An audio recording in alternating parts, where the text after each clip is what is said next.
the last 9 months, there's been uncertainty the whole time. Things get maybe a little bit more normal, and then we go into orange again, right? So there's a lot of change.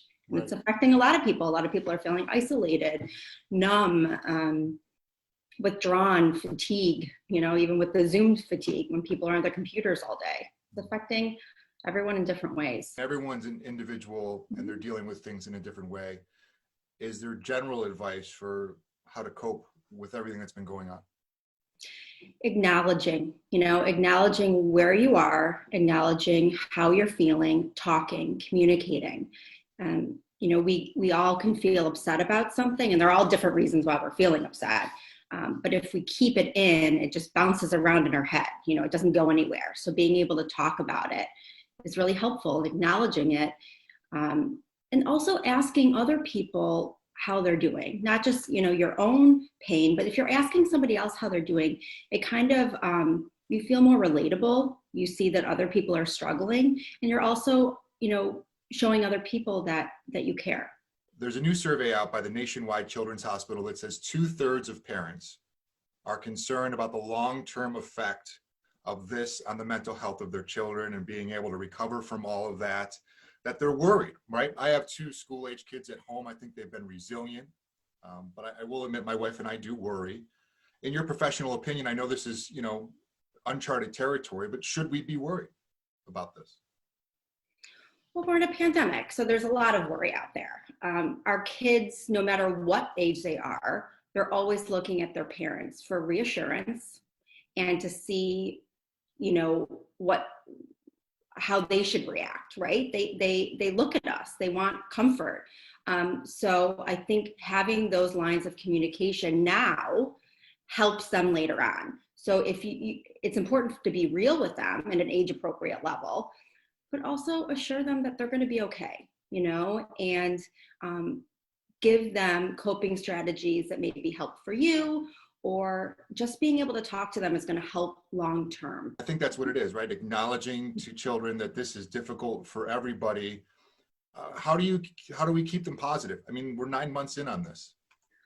Okay, so to keep them positive, I think it's really important, like you talked about with acknowledging, give them a space to worry, okay? So, you can call it for younger kids worry time, where they can sit with you and they can express how they're feeling and they can ask, no questions are off limits. But then you're like, okay, we've got that out, right? We've dissected that. Now let's go do something else. Let's try to be as normal as possible, whether that be a board game or like a walk outside or just a family event, something that they can do, movie night. So you're allowing them to be able to feel, but also we can have a couple different feelings at once. So there is light around us right now too. So we have to let them see that. Okay, so for parents, right? Everybody's worried about every different thing. And I think the biggest thing is disruption in routine for parents, whether you're working from home or you're now acting as a teacher at home.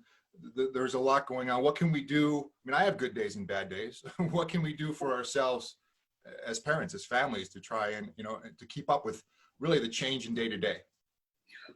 Well, we have to acknowledge, there's also this big anxiety around notifications, right? So whether it be a computer notification or a phone notification, like we don't get breaks, right? Whether we're a teacher, not a teacher, but a teacher teaching our kids or, working from home, we have to give ourselves a break.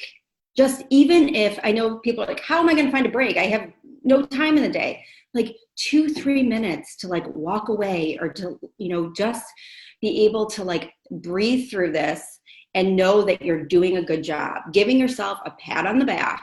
We have guilt right now. We have worry. We have all of those things. But we have to stay positive because that positivity helps with our well-being and our resiliency as well. You've touched on so many things, and I can't thank you enough for sharing your expertise and advice here. Is there anything that we've missed that you really want to get across to people to just continue to encourage them in really what's been unprecedented times? Yes, I think everybody needs to give themselves a pat on the back. This is hard. It's hard for everybody, and you're doing a good job. There's guilt in so many different ways.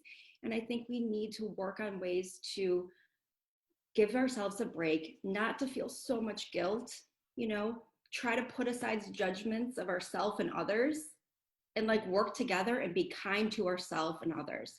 That's what's going to get us all through this.